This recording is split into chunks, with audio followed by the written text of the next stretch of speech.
2 साल और हैदर। 2 सालों से हमने हैदर को कभी हंसते नहीं देखा है और कल की लाइव मैंने हैदर की देखी। हैदर 2 सालों में पहली बार मुझे इतना खुश दिखाई दिया। कुछ तो बात है। जो लोग कहते हैं कि गुलाम हैदर ये है वो है, खुद भगोड़ी ने बताया कि गुलाम हैदर भारत आने वाला है, कौन जिम्मेदारी लेगा भारत में, वो क्या कर दे कुछ कहा नहीं जा सकता है। सरप्राइज़ करने वाली भगोड़ी, जिसकी ज़िंदगी ही सरप्राइज़ बन गई हो, हर छोटे मोटे काम को सरप्राइज़ की तरह देखती है, महसूस करती है। बहुत बड़ा उसको सरप्राइज़ मिला है। ये गुलाम हैदर की हंसी बताती है। कहते हैं कि जब इंसान खुश होता है तो खुशी दबाए नहीं दबती है, और वही कुछ हमने गुलाम हैदर की लाइव में देखा। गुलाम हैदर के चेहरे से खुशी फूट फूट पड़ रही थी। हम अभी यहाँ कुछ नहीं कहेंगे कि क्या हुआ है, लेकिन हुआ बहुत कुछ है और सरप्राइजिंग हुआ है। ऐसे ही नहीं गुलाम हैदर इतना खुश था और कह रहा था शेयर भी करूँगा, तो हम वेट करेंगे कि गुलाम हैदर अपने मुंह से शेयर करे। और अगर हम मोमिन सर की कमेंटी देखें तो बहुत कुछ हमें लगा, लेकिन जब तक मोमिन सर कुछ नहीं कहेंगे हम भी कुछ नहीं कहेंगे। कल मोमिन सर लाइव भी आए थे और नेटवर्क इशू के चलते बात नहीं हो सकी। आज उन्होंने कमेंटी जो डाला है सभी लोगों ने देखा होगा। और जो ये गोद भराई का ड्रामा हुआ, हॉस्पिटल में एडमिट होने का ड्रामा हुआ था, हॉस्पिटल से जो रो रो कर एक वीडियो बनाया गया था भगोड़ी के द्वारा, बहुत कुछ उस वीडियो ने बयां कर दिया है। कहीं कोई बीमारी नहीं थी, साधारण सा जुकाम था। भगोड़ी को पहले ही पता चल गया था कि आखिर होने वाला क्या है। ड्रामा रचा गया, कहीं बच्चे उससे छीन न लिए जाएं, तो पहले ही हॉस्पिटल में एडमिट करा दिया गया और दिमाग लगाया गया कि बहुत कुछ ऐसा हुआ है। मोमिन सर की कमेंटी आने के बाद फटाफट भगोड़ी की गोद भराई भी कर दी गई। आखिर ये सब चीज़ें क्या कहती हैं? अचानक से ना तो भगोड़ी ने कुछ डेट बताई, ना ही कुछ हुआ। कुआं पूजन हो रहा था, उसके साथ ही साथ गोद भराई भी हो गई। ताज्जुब वाली बात है। सनातन धर्म का निरंतर अपमान हो रहा है। किसी भी महिला जो गर्भवती होती है उसके 7वें महीने में गोद भराई होती है, लेकिन यहाँ क्या हो रहा है? यहाँ बच्चा होने की डेट आ गई है तब गोद भराई हो रही है। कहते हैं 9वें महीने में महिला पूर्णतः अशुद्ध होती है। सनातन धर्म में कोई पूजा पाठ नहीं करती है महिला, क्योंकि कुछ चीज़ें ऐसी होती हैं कि महिला पूजा पाठ नहीं कर सकती। हमारे सनातन धर्म में मनाही होती है, लेकिन यहाँ तो पूरी तरह सनातन धर्म का सब कुछ उलटफेर करके इतना गंदा कर दिया गया है, इतना लोगों को गुमराह किया गया है सनातन के बारे में कि हम क्या ही बताएं। जिस तरह भगोड़ी की गोद भराई हुई, एक ड्रामा क्रिएट किया गया, अश्लीलता की सारी हदें पार हुई, डांस हुआ जमकर, खूब जमकर बातें भी वहाँ से बोली गई, अनाउंसमेंट किया गया। कौन सा मीडिया था वहाँ पर?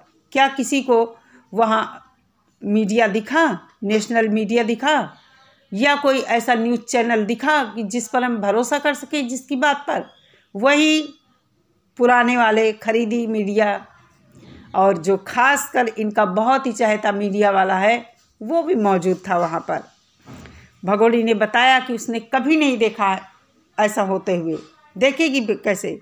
ये सब हमारे सनातन धर्म में होता है, लेकिन इस तरह नहीं जिस तरह ये मनाया गया है, किया गया है। 9 महीने का ढोलक जैसा पेट लेकर कुर्सी के ऊपर बैठकर इस तरह कहीं पूजा होती है? हमारे सनातन धर्म में गोद भराई होती है, आंगन में चौक पूरी जाती है, पाटा डाला जाता है, दुल्हन की तरह श्रृंगार होता है उस महिला का। महिलाओं का ये प्रोग्राम होता है, वहाँ पुरुषों की कोई ज़रूरत नहीं होती। लेकिन यहाँ तो भगोड़ी के सब चाहे नहीं वाले भरे थे एक तरफ से। क्या ही कहें, ये सनातन धर्म का प्रचार प्रसार हो रहा है। एक गंदी महिला को भर्ती करके सनातन धर्म में, और फिर गलत चीज़ें वहाँ पर करके सनातन को तुम लोग प्रमोट कर रहे हो। मोमिन सर की मुझे एक बात रोज़ याद आती है, जब कुछ ऐसा होता है तो हमेशा याद आती है। उन्होंने कहा गुलाम हैदर का केस जैसे जैसे एंड की तरफ बढ़ेगा वैसे वैसे ये सब बौखला जाएंगे और निचले दर्जे की गंदगी पर उतर आएंगे। वही हम देख रहे हैं। सिर्फ यही नहीं, सोशल मीडिया पर भी कुछ चीज़ें ऐसी होने लगती हैं कि समझ में नहीं आता है कि आखिर कौन सही है कौन गलत है। IVF रिपोर्ट दिखाई जा रही है कहीं कहीं पर कि भगोड़ी ने किससे करवाया है, कहाँ से करवाया है, कौन डोनर है। कि मैं कहती हूँ क्या फ़र्क पड़ता है इन सब चीज़ों से। सब कुछ जब यहाँ फेक ड्रामा हो रहा है तो किसी ने भी किया हो, डोनेट किया हो या कहीं से भी IVF करवाया हो, है सब कुछ तो फेक ही। क्या नहीं बन जाता है जब भगोड़ी को जीती जागती एक इंसान है यहाँ रखा जा रहा है ज़बरदस्ती। तो एक पर्चा बनवाने में क्या मुश्किल है, सब कुछ हो जाता है। पैसे खर्च करो, जो भी चाहो वो बनवा लो कागज। कुछ देश के गद्दार ऐसे हैं जो इसी तरह का काम करते हैं। और गुलाम हैदर को बधाई देना चाहूँगी कि बहुत दिन बाद इस रमज़ान के मुबारक महीने में गुलाम हैदर को ऐसी खबर मिली है कि गुलाम हैदर की खुशी छिपाए नहीं छिप रही है। देखकर बहुत खुशी हुई है और मैं भी अपने मुंह से कुछ नहीं कहूँगी। मैं वेट करती हूँ मोमिन मलिक सर का और गुलाम हैदर का, क्योंकि बाद में कहती हूँ ना कि जहाँ सच होता है, सच की लड़ाई जो लोग लड़ते हैं उसमें बहुत सी बाधाएं आती। अब कल ही देख लीजिए मोमिन सर लाइव आए, नेटवर्क उनका बिल्कुल भी नहीं चल रहा था। तो खुशियों में इसी तरह की छोटी मोटी रुकावटें आ रही हैं, तो हम अब अपने मुंह से कुछ नहीं कहेंगे। मोमिन सर ही कुछ बताएंगे और गुलाम हैदर ही बताएगा। इतना तो तय है कि ऐसे ही गुलाम हैदर इतना खुश नहीं होता और ये भी ना कहता कि मैं आप लोगों से शेयर करूँगा। जितनी देर उसने लाइव की, कई बार वो अपने को उसने रोका है और यही लग रहा था कि गुलाम हैदर अभी कुछ बताने वाला है, अभी कुछ बताने वाला है। फिलहाल भगोड़ी चाहे जितना इसको गिफ्ट मिले, गोद भराई हो जाए, बच्चा पैदा कर ले, कुछ भी कर ले, हम अपने कानून पर भरोसा करते हैं। भले ही रबूपुरा पुलिस उसे सपोर्ट कर रही, भले ही चार्जशीट नहीं आई है, सब कुछ होगा। परेशान मत होइए, सब कुछ होगा। आप लोग देखते हैं कि कोई बड़ा फैसला होता है तो अचानक ही आता है। सामने से लगता है कि कुछ नहीं हो रहा, कुछ नहीं हो रहा, और अचानक हमें ऐसा सुनाई पड़ता है कि हमें अपने कानों पर यकीन नहीं होता है। वही चीज़ हम आज सोशल मीडिया पर देखते हैं कि जब कुछ मोमिन सर की तरफ से ऐसी खबर आती है, कुछ चंद लोग उठकर ऐसे आ जाते हैं कि एकदम से ही उन बातों को इस तरह फैला देते हैं कि पब्लिक गुमराह हो जाए। हम मोमिन सर के ऊपर भरोसा करते हैं, जो भी होगा अच्छा होगा, कितनी भी देर लगे, कुछ भी हो जाए। आज मोमिन सर ने कमेंटी डाली है कि गुलाम हैदर बहुत जल्द बच्चों से मिलेगा। आखिर क्या रीज़न हो सकता है? क्या मोमिन सर को शर्म नहीं आती होगी इस तरह की बातें करते हुए?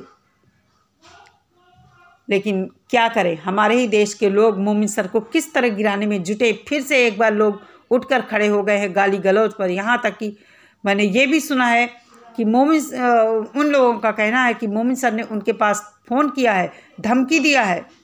भगोड़ी ने उनको 3 लाख रुपए दिए हैं कि ये रिपोर्ट वायरल ना की जाए। सच्चाई कुछ भी हो, लेकिन हम उनको भी कुछ नहीं कहेंगे, वो उन लोगों का काम है।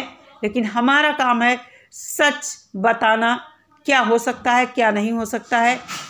तो हम वही बात करते हैं जो मोमिन सर बताते हैं। 1-2 बार मुझसे भी गलती हुई है, मैंने कहीं दूसरी जगह कुछ सुना और अपने चैनल से वो बातें आप लोगों को बताई। लेकिन अब हम ऐसा नहीं करेंगे। जब मोमिन सर कोई बात बताएंगे तभी मैं भी आप लोगों से शेयर करूंगी और आप लोग भी जानेंगे सुनेंगे। लेकिन बहुत बड़ी चीज़ है जो कि मुझे भी समझ आ रहा है, आप लोगों को भी समझ में आ रहा होगा। लेकिन वही बात है कि इंसान 2 सालों से सुन तो रहा है लेकिन कुछ दिखाई नहीं दे रहा है।